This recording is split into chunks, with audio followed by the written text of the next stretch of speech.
네. 서울도 지역별로 좀 많이 다를 것 같아요. 내년 전망 어떻게 보세요? 일단 서울 또 떨어집니다. 네. 불패 없습니다. 네. 저는 불패 없다라고 뭐 강남 불패, 서울 불패라고 하는데 아니고요. 네. 그냥 좀 늦게 타이밍이 좀 늦게 떨어지고요. 오를 때 좀 먼저 오르죠. 네. 그리고 먼저 좀 많이 오르는데 상승폭을 보더라도요. 결국에는 비슷해요. 인천도요. 2배, 2.5배 올랐고요. 나중에. 네. 근데 늦게 올랐고요. 서울은 먼저 올랐다는 그 차이거든요. 그래서 서울도 조정이 됩니다.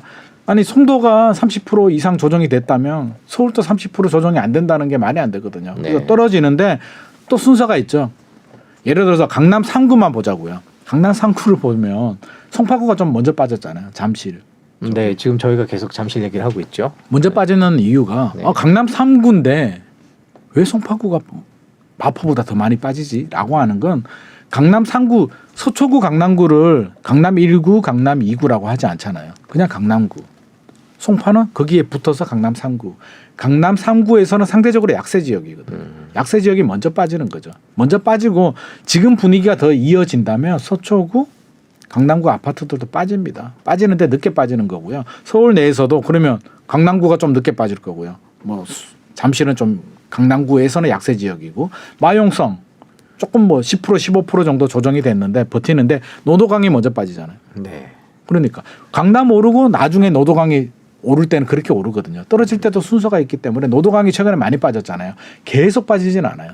고점 대비 저는 30% 정도 노도강이 그 정도 빠지면 지금 또 대기 수요들이 좀 들어가고는 있거든요. 그렇다면 나머지 덜 떨어진 지역들은 똑같죠. 매수자들은 야 너 덜 떨어졌잖아.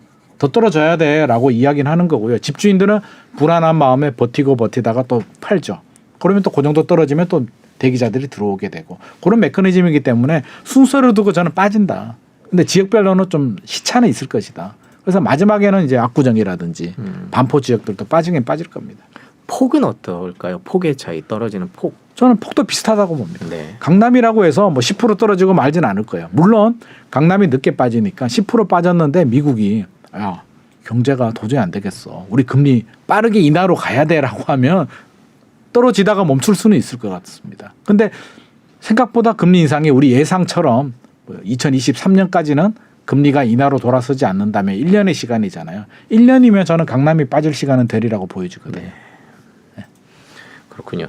인천이나 경기도 이 수도권 나머지 지역들은 어떻게 전망? 나머지 지역들은 먼저 빠졌잖아요. 네. 그래서 계속 빠지진 않을 거예요. 불안한 사람들은 야 송도가 지금 이 정도 빠졌으면 나중에는 반토막이 나고 30% 토막이 나는 거 아니야 라고 이야기를 하시는 분들도 네. 계시는데 그렇지가 않고요. 제가 볼 때는 충분히 빠졌습니다. 물론 분위기상 뭐 10% 더 빠질 수는 있는데요. 지금 또 대기 수요들이 들어가고 들어가면 좀 반등하다가 또 떨어지고 반등하고 떨어지고 이런 현상들이 반복이 되거든요. 그래서 어느 정도는 빠졌다. 근데 이제 시차를 두고 추가 하락이 있을 수는 있겠지만 이렇게 30% 하락을 했다면 추가로 또 30% 하락하기는 힘들 거다라는 생각입니다. 네, 그렇군요. 아까 저희가 미분양 얘기 많이 했는데 네. 아무래도 내 집 마련 생각하시는 분들은 미분양이나 뭐 청약이나 이런 거에 대해서 관심을 갖고 관심 계속 많죠. 보실 것 같아요. 네. 지금 어떻게 보세요? 미분양이 우리가 예의주시해야 되는데요. 이게 기회가 될 수도 있고 위기가 될 수도 있거든요. 네, 과거를 보면 우리 레미안 퍼스티지 반포 네. 걔도 미분양이 났었거든요. 아, 그랬나요? 2008년도. 네, 일반 분양가가 3.3제곱미터당 평당 3천만 원이 나왔는데 그때 이제 제 후배가 찾아왔더라고요. 그때는 3천만 원이 큰 돈이었거든요. 비싼 거였죠 당시. 미친 거 아니야? 강남이 아무리 반포인데 무슨 일반 분양가가 평당 3천이야. 그래서 저도 맞아 강남이 미친 것 같아. 네, 나중에 생각하니까 제가 미쳤더라고요. 그때 샀어야 되는데 네, 그러니까 우리가 미친 거죠. 근데 그 이유를 생각해 보게 되면 삼성동 아이파크도 그렇고요. 위례신도시도 미분양이 났었는데 생각을 해보게 되면 저는 미분양을 바라보는 관점, 제가 바라보는 관점은 시간이 지나서 해결될 수 있는 문제냐.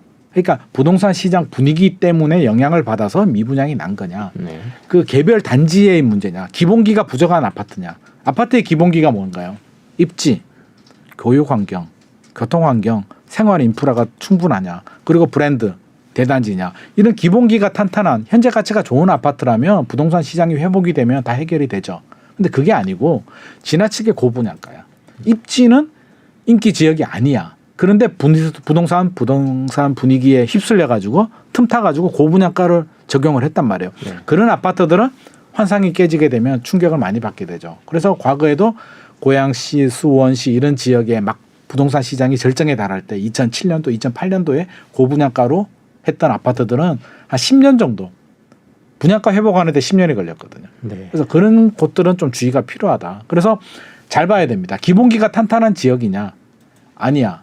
부동산 시장 분위기 때문에 그래 정도를 판단을 해서 미분양 아파트를 잘 들어간다면 기회가 될 수도 있고요. 잘못 들어가면 문제가 될 수도 있죠. 그래서 예를 들자면 뭐 아까 제가 고분양가 이야기를 했는데 혐오 시설 같은 거, 뭐 교도소가 있다든지, 뭐 공항이 있다든지 네. 타당한 이유 때문에 미분양이 발생했다면 시간이 지나도 해결되지는 않잖아요. 그래서 저는 원인을 좀 살펴봐라. 미분양 뭐 때문에 미분양이 난 거야? 좋은 아파트인데 둔촌주공처럼 좋은 아파트인데 부동산 시장 분위기를 잘못 만났어. 시간이 지나면 다 해결이 되는 거고요. 그런 이유가 아니라면 골라야 됩니다. 과감하게. 그렇군요. 저기 금쪽 같은 님께서 댓글로 질문을 해주셨습니다. 금리가 많이 올라서 대출은 부담되는데 오피스텔 투자는 어떨까요? 물어보셨어요. 오피스텔도 아파트하고 똑같잖아요. 네.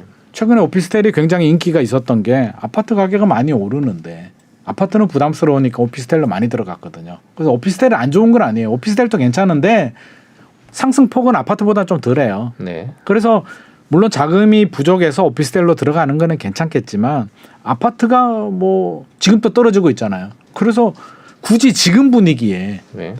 아파트가 떨어지고 있는 상황에서 나는 오피스텔로 들어갈래.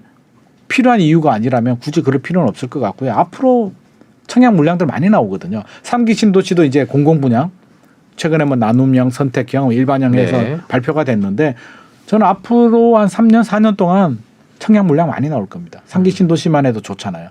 신도시가 실패한 적은 한 번도 없거든요. 네. 그럼 3기 신도시 하면 우리 하남 교산, 남양주 왕숙, 고양 창릉, 부천 대장, 인천 계양이 있고요. 광명 시흥은 이제 좀 늦게 나올 것 같은데 이런 지역들은 저는 사전 청약 무조건 해야 되고요.